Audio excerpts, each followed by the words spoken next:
Welcome friends, মাই simple cooking চ্যানেলে আপনাদের সকলকে স্বাগত জানিয়ে আজকের ভিডিওটি আমি শুরু করছি।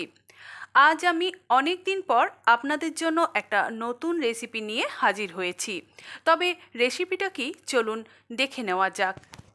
বন্ধুরা, থাম্বনেল দেখে তো আপনারা জেনেই গেছেন যে রেসিপিটা হলো ক্ষীরের পোলাও। তবে এই ক্ষীরের পোলাও কিভাবে বানানো যায় সেটাই আমি আর দেরি না করে আপনাদেরকে দেখিয়ে দিই, চলুন। ক্ষীরের পোলাও বানানোর জন্য আমি নিয়েছি 1 কাপ গোবিন্দভোগ চাল, নিয়েছি হাফ কাপ চিনি, নিয়েছি এখানে গরুর দুধ নিয়েছি, আর নিয়েছি দুটো তেজপাতা, দুটো এলাচ, একটু কাজু, একটু কিশমিশ। এখানে নিয়েছি আমি খুব সামান্য পরিমাণ কেশর। তবে আপনাদের কাছে যদি কেশরটা না থাকে তাহলে কেশরটা আপনারা ব্যবহার করবেন না, কারণ কেশরটা না দিলেও চলবে। এবার আমি একটা বাটির মধ্যে গোবিন্দভোগ চালটাকে ঢেলে দিয়ে সামান্য একটু জল দিয়ে গোবিন্দভোগ চালটাকে নেড়ে চেড়ে ধুয়ে নিচ্ছি। আমি 2বার জল পাল্টে গোবিন্দভোগ চালটাকে ধুয়ে নেব, আর চালটার থেকে একদম জলটা ভালোভাবে ঝরিয়ে নিয়ে চালটাকে একটু শুকিয়ে নেব। 10 মিনিটের মতো আমি চালটাকে রেখে দিচ্ছি। আমি এখানে একটা 10 টাকা প্যাকেটের আমুলের দুধ নিয়েছি। এখন আমি দুধটাকে একটু জাল দেবার জন্য বসিয়ে দিলাম গ্যাসের মধ্যে।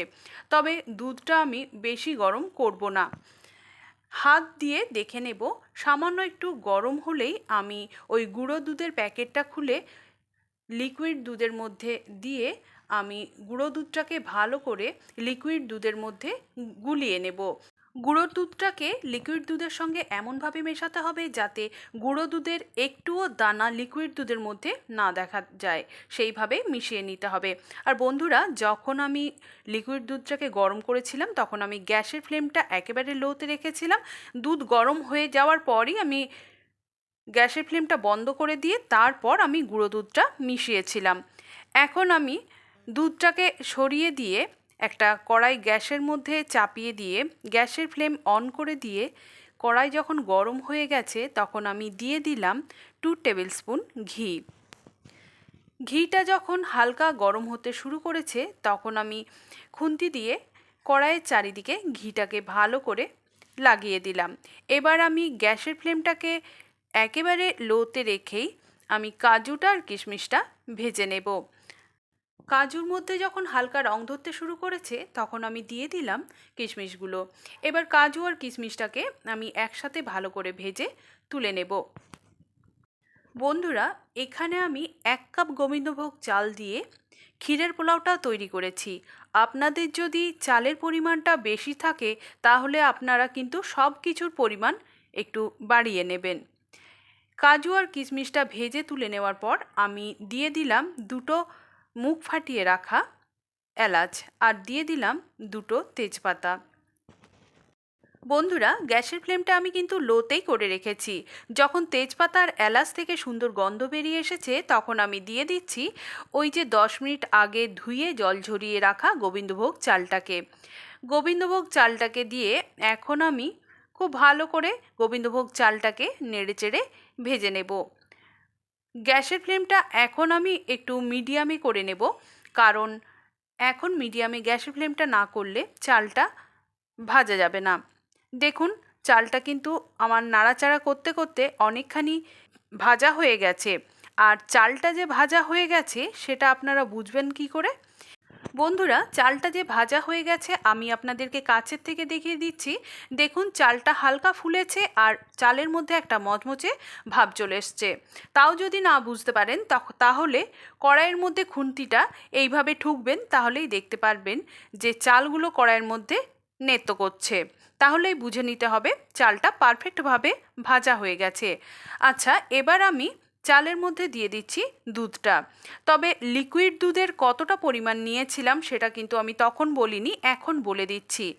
1 কাপ গোবিন্দভোগ চালের জন্য এখানে আমি 2.5 কাপ লিকুইড দুধ নিয়েছিলাম, আর ওই লিকুইড দুধের মধ্যেই আমি গুঁড়ো দুধটাকে মিশিয়েছিলাম।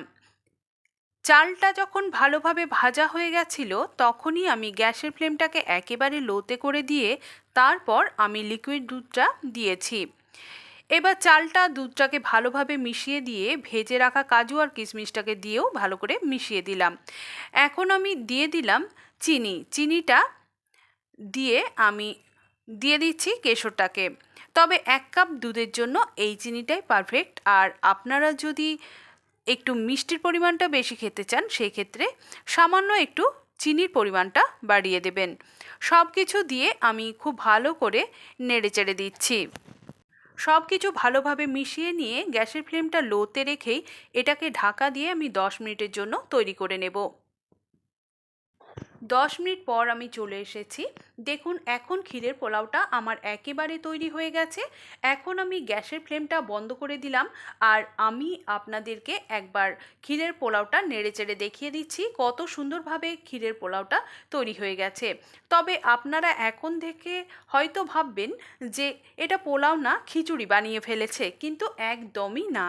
এইভাবে একবার ক্ষীরের পোলাওটা তৈরি করে দেখুন কতটা সুন্দর হয়। আসলে কি বলুন তো, পোলাও মানেই যত ঠান্ডা হবে ততই ঝুরঝুরে হবে। এইভাবে আমি একটু নেড়েচেড়ে আপনাদেরকে দেখিয়ে দিলাম। এরপর আমি এখন 10 মিনিট এটাকে ঢাকা দিয়ে একটু ঠান্ডা হতে দেব। বন্ধুরা দেখুন পোলাওটাকে কিছুক্ষণ ঠান্ডা করে নেওয়ার পর তারপর আমি আপনাদেরকে দেখাচ্ছি। দেখুন পোলাওটা কিন্তু অনেকখানি ঝুরঝুরে হয়েছে। এইভাবে আপনারা যত টাইম ধরে পোলাওটাকে রাখতে পারবেন পোলাওটা কিন্তু তত ঝুরঝুরে হবে। আর আপনারা চাইলে ফ্রিজে রেখেও এই পোলাওটাকে খেতে পারেন, আরও সুন্দর লাগবে। পোলাওটা কিভাবে তৈরি করলাম আপনাদেরকে তো দেখিয়ে দিলাম। এইভাবে আপনারা বাড়িতে একবার ট্রাই করুন, আশা করি আপনাদেরও ভীষণ ভালো লাগবে। যদি এই পোলাওটা আপনাদের ভালো লেগে থাকে তাহলে অবশ্যই একটা কমেন্ট করবেন। বন্ধুরা আজ তবে এই পর্যন্তই। আবার অন্য কোনো রেসিপি নিয়ে আমি আপনাদের কাছে হাজির হব।